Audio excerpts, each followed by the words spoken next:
I grip my water glass tighter, knuckles whitening as Marissa's words hang in the air between us. So, next week I'll be moving into your place, she says with a casual smile, as if announcing she's switching to almond milk or taking up jogging, just until I figure things out. The champagne pops open beside me, my father beaming as he pours the bubbling liquid into crystal flutes I've never seen before. My mother's china, the set she saves for Thanksgiving and Christmas, gleams under the chandelier light. The table arrangement should have been my first clue. Something was happening. Marissa seated at the head of the table, the formal settings, the champagne chilling. This isn't Sunday dinner. It's an ambush. I've already started packing. Marissa continues, accepting a flute from Dad with a gracious nod. It shouldn't take more than a day to get everything moved in. My parents exchange pleased glances across the table, nodding, along as if this is the most reasonable plan in the world, as if my consent is merely a formality already given to new beginnings. My father says, raising his glass. Everyone lifts theirs in response. Everyone except me. The garage boxers make sense now. 3 days ago, I'd found them stacked against the wall. Oversized plastic tubs labeled Marissa's winter clothes and Marissa's books. When I texted her about them, she'd brushed it off. Just temporary storage, she said, just until she found more space in her apartment. I should have known. Just like I should have known what it meant when I confronted my parents about paying Marissa's rent for the 3rd time this year. She's going through a rough patch, Mom had said, waving away my concerns. That's what family does. We help each other. I hear my mother's voice from last week, the phone call I wasn't supposed to overhear while waiting in her kitchen. Eden is so lonely in that big house. She'd told Aunt Sarah she needs her sister's company. It's perfect timing. Really. Perfect timing. As if my life exists solely to accommodate Marissa's latest crisis. I set my water glass down carefully, reaching for my purse on the floor beside me. The trembling in my hands has nothing to do with nervousness and everything to do with fury. Why do you look so serious? Marissa laughs, her eyes darting briefly to our parents. This is good news for both of us. You get company, and I get to save on rent for a while. My fingers closed around the manila envelope I'd brought, the one I'd almost left in the car, thinking tonight wasn't the right time. But there is no right time with my family. There is only their time, their plans, their expectations. The tremor in my hand steadies as I place the envelope on the table. Actually, I say, my voice calmer than I feel. I have news to my parents. Expressions shift instantly. My mother's smile falters, eyes narrowing slightly. My father lowers his champagne glass, forehead creasing with concern. The change is subtle but unmistakable. The united front forming against the daughter who isn't following the script. What kind of news? My mother's tone carries a warning. Don't ruin this. Don't be difficult. I feel the weight of the familiar labels hovering in the air. Selfish, difficult, uncaring. The stakes of defiance are clear. Disagree and become the family villain again. Looking at their expectant faces, I realize this pattern has defined my entire life. Marissa takes, I give, my parents enforce the transaction. The roles never change. The lines never shift. Until now, I place the manila envelope in the center of the table, my fingers lingering on the edge. The room falls silent, my family's anticipation hanging heavy in the air. Was that? My mother's voice carries a hint of irritation, as if my interruption is derailing an already settled plan. This, I say, carefully withdrawing the papers inside, is the sale agreement for my house. I sold it last week. I have 30 days left before I move. The silence that follows is absolute. Marissa's champagne glass slips from her fingers, shattering against the hardwood floor. No one moves to clean it up. My father's mouth opens and closes, like a fish suddenly finding itself on dry land. You what? Marissa finally whispers. I flip through my phone, pulling up the Pinterest board I discovered this morning. Interesting timing, isn't it? While you were planning to move in, Mom and Aunt Sarah were already designing your future bedroom in my house. I turn the screen toward them, displaying their meticulous board labeled Marissa's new room. My throat tightens as I watch recognition flash across their faces. 9 years of saving every possible penny, working overtime, sacrificing vacations and new clothes, all to afford that house, my dream home. And to them, it was just another resource to be redirected to Marissa. My father stands abruptly, towering over me. You can just cancel the sale, he says, waving his hand dismissively. These things have cooling off periods. My mother rises too, resting her hand on his arm. Eden, we already promised Marissa she could stay as long as she needed. You can't possibly. Expect her to find a place in 30 days. Actually, Aunt Sarah pipes up from the end of the table. We were going to move most of her things next Tuesday while you were at work, just to make it easier for everyone. The coordinated betrayal steals my breath. I glance at Dorothy, my mother's oldest friend, sitting uncomfortably beside Aunt Sarah. She stares fixedly at her plate, avoiding eye contact with everyone. You can't do this, my father says, his voice hardening. What about your property taxes coming due? You know, I always help with those. The implied threat isn't subtle. His one annual contribution to my finances dangled now as leverage. Eden. My mother says softly, her voice taking on the concerned tone she uses when discussing unstable people. I'm worried about you. This kind of impulsive decision-making isn't like you. Are you feeling all right? Have you been taking care of yourself? I recognize the strategy immediately. If not compliant, then possibly unwell. It's a familiar path in our family dynamic, one that's kept me in line for years. You did this on purpose, Marissa accuses, tears streaming down her face. You found out I needed a place to stay and sold your house just to spite me. The accusation lands like a physical blow. This is how it always goes. My boundaries recast as cruelty. My self-preservation painted as selfishness. For a moment I consider explaining the truth. The catastrophic roof replacement that drained my savings, the waterline break, the heating system failure, the mounting financial pressure that made selling not just advisable, but necessary. But what would be the point? They've already cast me as the villain in this family drama. Why give them more ammunition? I made this decision for my own reasons. I say instead, keeping my voice steady, and it's final. So, you're just going to leave your sister homeless. My mother's voice rises after everything we've done for you. The familiar weight of guilt settles on my shoulders. Everything they've done for me, the invisible ledger of family obligation that only ever seems to accumulate in one direction. Marissa isn't homeless. I point out she has an apartment, and if that doesn't work, she has your spare bedroom. That's not the point, my father interjects. Family helps family. Period. Anyone. The unspoken remainder of that sentence hangs in the air, and you're not being family. I think I say carefully, gathering the sale papers back into the envelope, that we have different definitions of help. Under the table. I feel a gentle squeeze on my hand. Dorothy, still avoiding eye contact with everyone else, whispers, so quietly I almost miss it. Good for you. It's a small validation, but in this moment it feels monumental. One person in this room doesn't see me as selfish or cruel for protecting myself. As I sit there with my family's accusations hanging in the air, I wonder whether I should explain the financial struggles that forced me to sell my beloved home or simply hold firm without justifying my decision. Would sharing my vulnerability help them understand or just give them new ammunition to use against me? The first call comes Tuesday morning while I'm fixing my coffee. Aunt Sarah's name flashes on my phone screen. Unusual for a weekday before 9. Eden, honey, I just talked to your mother. Her voice carries that particular tone, the one reserved for funerals and family scandals. Is it true you sold your house just to keep Marissa from staying with you? My coffee sloshes over the rim of my mug, scalding my fingers. What?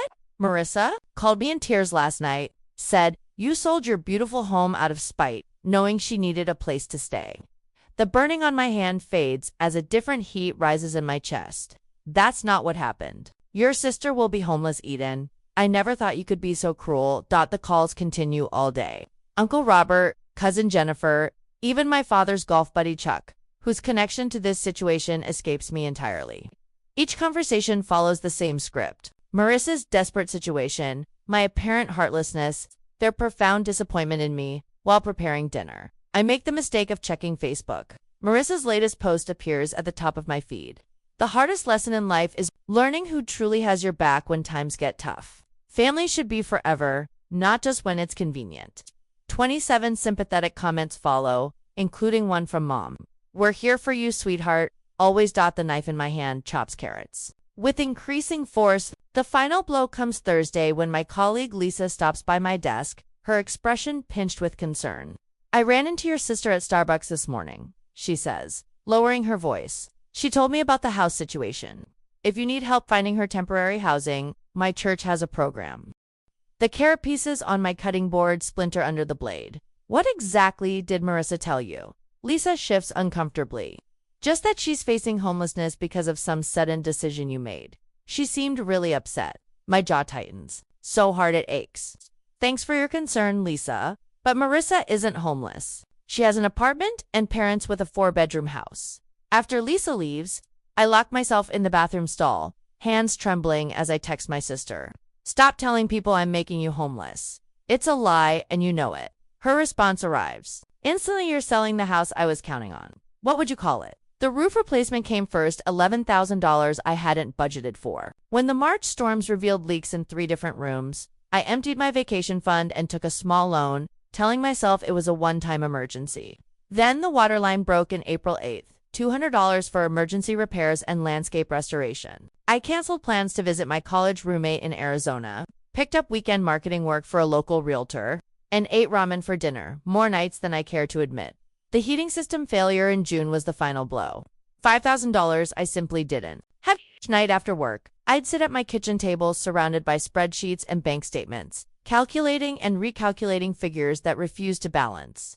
The crying started around then, silent tears that came only after midnight when I was certain no neighbors walking dogs might glance through my windows and see the truth that the woman they waved to each morning, the one who always appeared composed and capable, was falling apart behind closed doors. My reflection in the bathroom mirror each morning reveals the dark hollows beneath my eyes that concealer can't quite hide. Collarbones more pronounced against my blouses. When my pants began slipping at the waist, I punched new holes in my belt rather than buy smaller sizes. Temporary situation, temporary solution. While maintaining this facade, I packed my home each evening. 9 years of memories sorted into keep, donate, and trash. Books that once lined entire walls now fill boxes stacked in corners. The wedding photos of friends, the graduation pictures of cousins, the vacation snapshots, all bubble-wrapped and nestled in containers labeled with blue marker.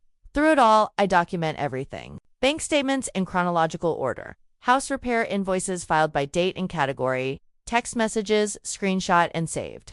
A fortress of paper proof against the siege of family fiction. While packing my office bookshelf, I find it a framed photo I'd almost forgotten. Me standing on the front porch of this house the day I signed the mortgage papers, keys clutched in my hand, smile threatening to split my face. The realtor had taken it as a surprise, catching the exact moment I realized I'd actually done it, purchased a home entirely on my own. I traced the frame's edge, remembering that feeling, pride without a hint of apology, accomplishment without anyone else's approval attached. I place it carefully atop the nearest keep box, this tangible reminder of what I built and what no one can diminish. The doorbell rings Saturday afternoon. While I'm wrapping dishes in newspaper, through the front window, I spot my parents' Buick in the driveway, Maurice's red compact behind it. No warning text, no courtesy call. I consider not answering, but the knocking grows more insistent. When I open the door, they file in like funeral directors, solemn, judgmental, prepared to manage a difficult situation. Mom spots the boxers immediately. You're really going through with this madness. I fold the newspaper around another plate, securing it with tape. The closing is in 3 weeks. Your sister needs you. Mom's voice rises slightly. You've always been selfish, but this is beyond understanding. Your sister needs you. The plate in my hands remains steady, though something shifts inside me. I've spent my entire life being told what Marissa needs. The words emerge calmer than I feel. Did anyone ever ask what I need? Dad clears his throat. Eden, be reasonable. I need financial stability. I need to sleep at night without panic attacks. About bills. I need to not drain my retirement fund for house repairs I can't afford. I continue wrapping dishes methodically, unlike past confrontations. I don't stop what I'm doing to give them my full attention. I don't offer beverages or comfortable seats. I continue my work while they stand awkwardly in my half-packed kitchen. We're your family, Mom says, voice wavering between anger and disbelief. Yes, you are. And I've never once asked you for money. Not for college, not for my first apartment, not for this house, and not for the repairs that drained my savings. For once, they have no immediate response. Marissa stares at the floor, unable to meet my eyes. Dad examines the ceiling as if architectural features have suddenly become fascinating. I realize with startling clarity that I no longer need their approval or understanding. The constant ache for validation I've carried since childhood has quieted, replaced by something sturdier. When I stand to reach for another stack of plates, I notice my posture has changed. Shoulders back, spine straight, eyes level with theirs, instead of downcast as usual. The physical manifestation of an internal shift. Dorothy arrives that evening with Thai food and 2 bottles of wine. She helps me pack photo albums while sharing stories of her own sister, the one who didn't speak to her for 3 years after Dorothy refused to co-sign a loan. Family patterns are the hardest to break, she says, carefully wrapping a crystal vase my grandmother left me. But sometimes breaking them is the only way forward. Monday brings an unexpected text from my colleague Thomas. Need help moving? Got a truck and strong back. Family often sees us least clearly. Just say when. That afternoon, Barbara, my financial advisor, emails confirmation of my townhouse application approval. Based on your financials, this move reduces your housing costs by 42%. The right decision for your long-term security. Call if you need anything else. The contrast strikes me as I review these messages over dinner. These people ask what I need rather than telling me what to give. They offer specific help instead of vague demands. That night, I spread my financial documents across the dining room table: bank statements, repair invoices, property tax assessments, retirement account withdrawals, everything meticulously organized. The complete picture of my financial reality. Tomorrow's family meeting won't be an intervention for me, but a reckoning with facts they've chosen to ignore. My one advantage remains unspoken. The sales agreement includes a 30-day rent-back clause. For a month after closing, I can stay in the house while finalizing my townhouse purchase. Breathing room, they don't know I have. At exactly 7 o'clock Tuesday evening, the doorbell rings. When I open it, I find not just my parents and Marissa on the porch, but Aunt Sarah, Uncle Robert, and my cousin Jennifer standing behind them, a family firing squad assembled for execution. I stand at the head of my dining room table, a position that feels foreign yet right. The manila folder in my hands holds every financial statement, every bill, every painful reminder of why I had to sell my home. My fingers no longer tremble as I open it. Before anyone says another word, I need you all to see something. My voice carries a steadiness I don't entirely recognize. The family gathering looks larger than I anticipated. My parents, Marissa, Uncle William, Aunt Sarah, and my support team, Dorothy, Barbara, and Thomas. I lay out the documents methodically, arranging them in chronological order. Bank statements, emergency fund withdrawals, contractor invoices. Each paper tells part of the story I've kept hidden. This is the roof replacement from last spring. I slide the $11,200 invoice toward the center where everyone can see it. The 30-year shingles only lasted 22. Insurance covered nothing. Uncle William adjusts his glasses, leaning forward with a frown that cuts deep lines across his forehead. Waterline repair. $8,200. Another paper joins the first. When the city updated the main line, it revealed my connection was deteriorating. No warning, no payment plan offered. Ness. My mother shifts in her seat but remains uncharacteristically silent. Heating system replacement, $5,000. The third major bill completes my trinity of homeownership nightmares. The energy efficiency rebate covered barely a quarter of the cost. I maintain direct eye contact as I speak, something I rarely managed in family confrontations before. Barbara nods almost imperceptibly from her seat near the window, encouraging me to continue. My emergency fund is gone. I place my bank statement. On top, the balance painfully clear. My financial advisor recommended selling while the market is still hot rather than risking a forced sale later, when I might be underwater. Marissa's chair scrapes against the hardwood as she stands abruptly. This is creative accounting, Eden. You've always been good with numbers when it suits you. Her voice carries the familiar accusatory edge. You're just trying to avoid your family responsibilities. Uncle William, whose judgment I've feared since childhood, surprises me by turning toward my sister. Marissa, what's your current employment situation? Last I heard you were between jobs. The unexpected redirection leaves Marissa fumbling. I'm exploring opportunities. The job market is complicated right now. My mother jumps in. William, this isn't about employment. Family duty exists regardless of finances. Eden has always had that beautiful house with all that extra space. Speaking of space, Aunt Sarah interjects, her reading glasses perched on her nose as she examines my heating bill. Why can't Marissa stay with you and Roger? You have that guest room you just redecorated. The conversation shifts like a current, pulling away from me and swirling around the room as family members begin questioning the arrangement I've endured my entire adult life. Dorothy clears her throat. I've known this family for 20 years. Eden bought her house without any family financial support. Meanwhile, I've watched Marissa receive help with rent, car payments, and credit card bills repeatedly. Her voice carries the weight of long observation. The pattern has been clear to everyone except those closest to it. Barbara straightens her blazer before speaking. As Eden's financial advisor, I can tell you that enabling financial dependency ultimately harms both parties. The one giving depletes their resources, while the receiver never develops crucial life skills. Thomas, sitting quietly until now, leans forward. My brother lived with my parents until he was 42.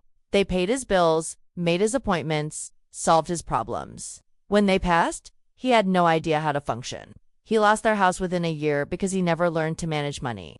He glances at my parents. Sometimes the most loving thing is to stop rescuing someone. The room falls unusually quiet as these outside perspectives penetrate the family mythology we've operated under for decades. Uncle William breaks the silence. Eden, why didn't you share these financial struggles sooner? Hesitate, the question catching me off guard. Should I maintain the privacy and independence that had served as my armor for years? Or would opening up to select family members create the support system I never thought possible?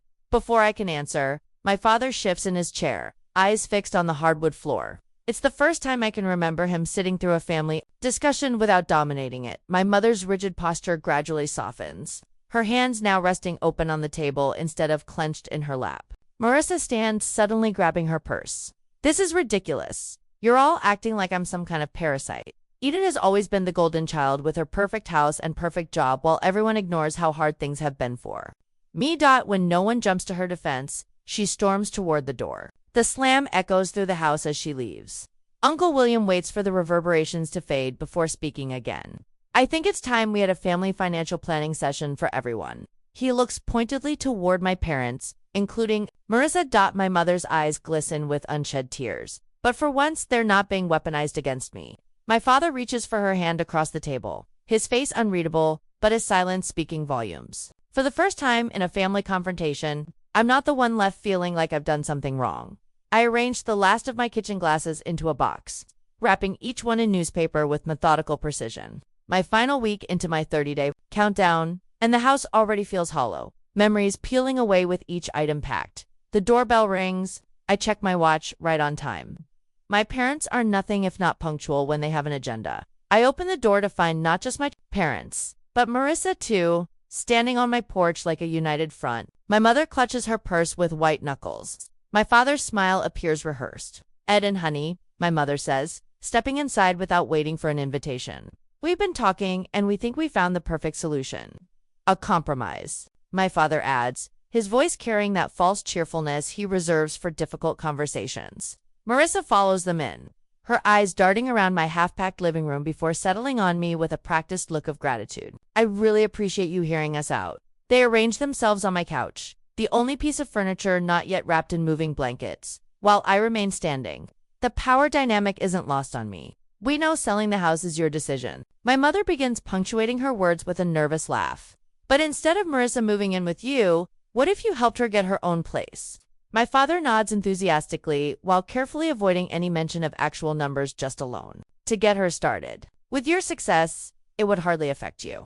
Unlike me, Marissa interjects, her voice soft and rehearsed. Some people just have bad luck, you know? The implication hangs heavy in the air between us. You're successful. She's struggling. You owe her this. My mother leans forward, her voice dropping to a conspiratorial whisper. Eden, the family has always stuck together.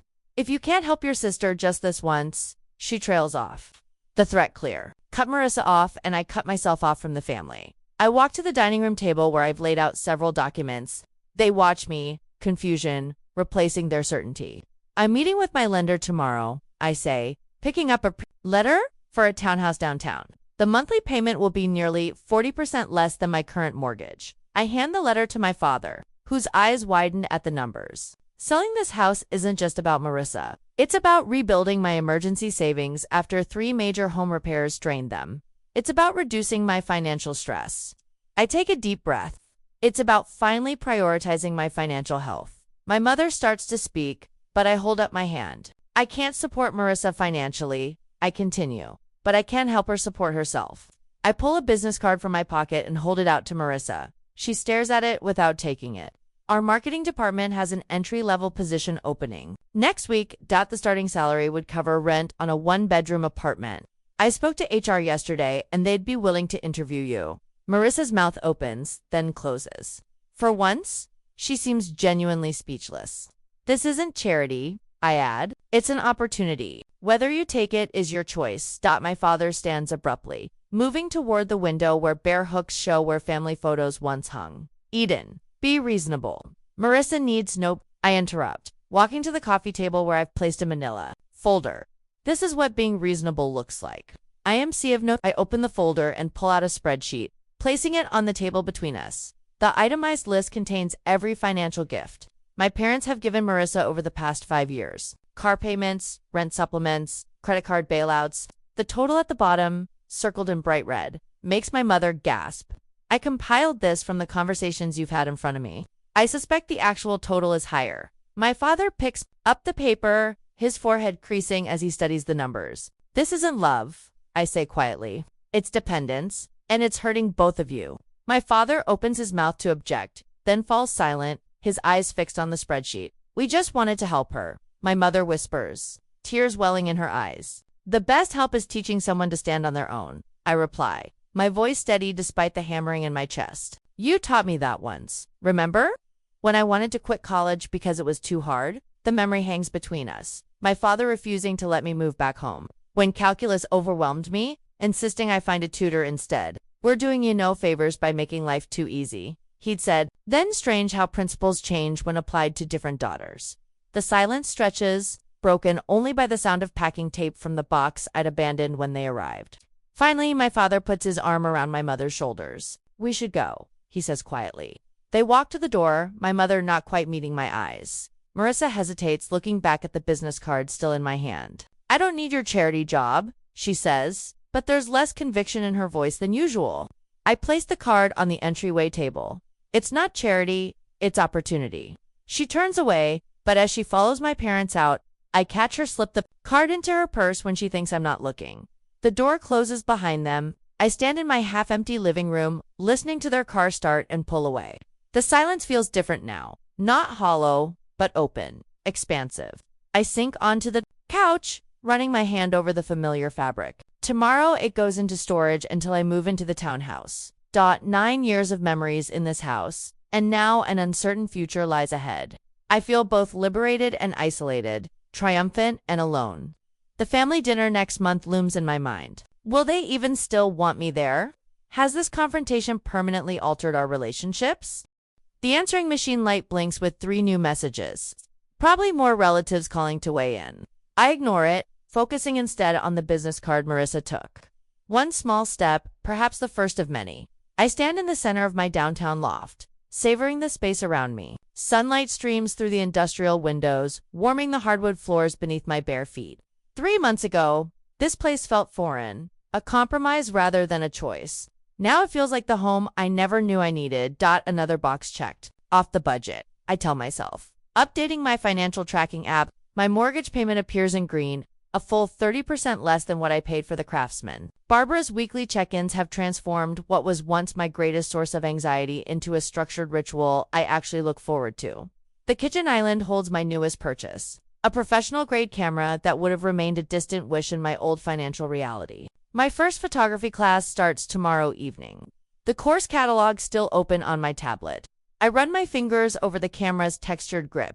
Permission to create rather than just survive. My phone buzzes with a reminder. Sunday dinner at my parents'. I feel the familiar tightening in my shoulders, then consciously release it.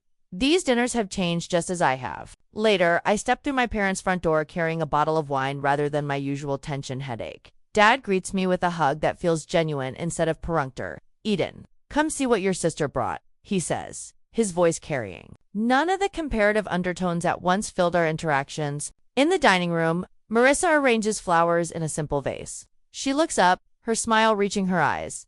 They gave me my first business cards today, she says, pulling one from her pocket. Assant marketing coordinator. Sounds fancy for someone who mostly makes coffee runs, but I'm learning so much. She hands me the card proudly, without the defensive edge that once colored her. Accomplishments. My mother appears in the doorway carrying a casserole that isn't placed strategically closer to Marissa's place setting. Tell us more about the social media campaign you mentioned last week, Mom says, looking directly at Marissa. Then she turns to me. And Eden, how was your photography class? I blink, still adjusting to the novelty of balanced attention. As we eat, I notice my father asking thoughtful questions of both daughters, not just fawning over Marissa's every word. 1 week later, laughter fills my loft as Dorothy raises her glass. Two homes that shelter us and boundaries that protect us. She toasts Dot around my coffee table. Sit, Barbara, Uncle William, and me, my chosen family, alongside the blood relative who surprised me most. Dorothy presents me with a frame containing 2 photos, me signing my original mortgage papers 9 years ago and me holding the keys to this townhouse. 2 brave beginnings, she says softly. Dot, 2 very different women, I add, recognizing how much I've changed. The following weekend finds Marissa and me at my kitchen table, surrounded by spreadsheets and calculator apps. So, if I put away 15% of each paycheck, I could have first and last month's rent by January, she says, chewing her lip as she runs the numbers again. Our parents sit on my sofa, watching this scene with a mix of pride and regret. We should have done this years ago.